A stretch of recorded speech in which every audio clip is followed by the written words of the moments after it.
Ассалаумағалейкум қазақ елі. Мен осы қайтыс болған, марқұм болған Полат Шерзаттың әкесі болам. Осы және де бас прокурорына Берік Ноғайұлына тікелей жолдама жасағым келеді. Үш күні түні қайтыс болды итті өліммен. Сол кезден бері Талғар акиматы, әкімі, Талғар прокуроры, робода бастығы ешқандай іс-әрекет жасамай отыр. Қылмысты бұрмалап отыр. Даже менің марқұм болған баламның ат жөнін де білмейді. Қал жағдайымызды сұрауға да шамалар жетпей тұр.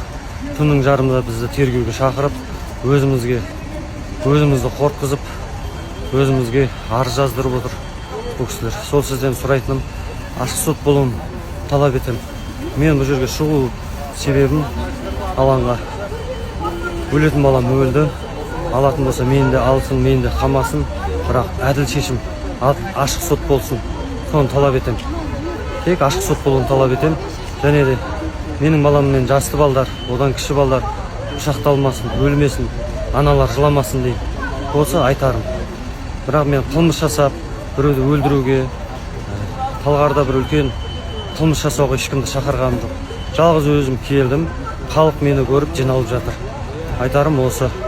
Президент мырза, осыны қабыл етіңізді сұраймын. Рахмет көп.